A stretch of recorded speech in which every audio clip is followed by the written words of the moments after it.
Ya, puji Tuhan, Shalom semua yang mengikuti live streaming ini. Saya bersyukur kepada Tuhan karena hari ini adalah momen Paskah yang dirayakan oleh semua umat Kristiani. Nah, hari ini saya ingin membagikan renungan, yaitu memiliki DNA Kristus. Apa sih itu DNA Kristus? DNA Kristus adalah sebuah kehidupan ilahi, di mana kita bisa memiliki roh yang berkemenangan, roh yang punya kuasa di dalam kehidupan kita untuk bisa mengalahkan iblis, dosa, dan maut. Nah, hari ini kita akan melihat firman Tuhan di dalam Wahyu pasal yang pertama, ayat yang ke-17 sampai ayat yang ke-18. Berkata begini, ketika aku melihat dia, tersungkurlah aku di depan kakinya, sama seperti orang mati. Tetapi ia meletakkan tangan kanannya di atasku, lalu berkata, jangan takut. Aku adalah yang awal dan yang akhir dan yang hidup. Aku telah mati, namun lihatlah aku hidup sampai selama-lamanya. Dan aku memegang segala kunci maut dan kerajaan maut.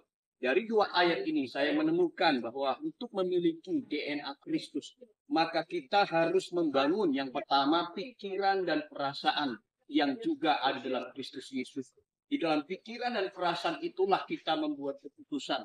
Lewat pikiran dan perasaan yang kita miliki, kita akan mengucapkan perkataan kita. Itu keluar dari hati kita, itu keluar dari pikiran kita. Itu sebabnya kita tidak boleh berpikir secara manusiawi, kita tidak boleh memiliki perasaan emosi negatif, tapi milikilah pikiran dan perasaan yang juga ada pada Kristus Yesus. Makanya firman Tuhan berkata dalam Filipi pasal 2 ayat 5 berkata begini, hendaklah kamu dalam hidupmu bersama menaruh pikiran dan perasaan yang terdapat juga dalam Kristus Yesus.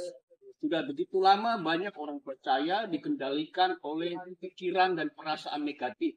Ketika hidup dalam keadaan yang negatif, ketika mengalami peristiwa buruk, secara otomatis dia juga memunculkan emosi negatif. Tapi kalau kita mengenakan pikiran dan perasaan yang ada juga dalam Kristus Yesus, pikiran dan perasaan yang selalu positif, yang selalu berkemenangan, itulah yang harus kita jalani. Bahkan firman Tuhan berkata dalam Filipi pasal 4 ayat 4 berkata begini, bersukacitalah senantiasa dalam Tuhan. Sekali lagi kukatakan bersukacitalah. Ialah pikiran yang selalu bersukacita, perasaan yang selalu ada damai sejahtera, selalu ada sukacita, selalu ada kebenaran. Itulah unsur surga yang harus kita miliki. Sehingga kita memiliki DNA Kristus, DNA yang selalu berkemenangan. Nah, itulah yang harus kita bangun dalam kehidupan kita. Yang kedua, untuk memiliki DNA Kristus, kita harus juga memiliki kesadaran atau bangun kesadaran akan adanya realitas Tuhan yang tinggal dalam kehidupan kita. Dikatakan di dalam Yohanes pasal yang ke-8 ayat 56-58 berkata begini, Abraham bapakmu bersukacita bahwa ia melihat hari-hariku dan ia telah melihatnya dan ia bersukacita. Maka kata orang Yahudi itu kepadanya, umurmu belum sampai 50 tahun dan engkau telah melihat Abraham.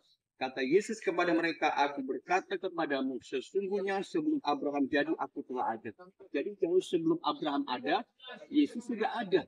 Dia adalah firman yang hidup, kekal, firman yang telah datang menjadi manusia dan tinggal dalam kehidupan kita.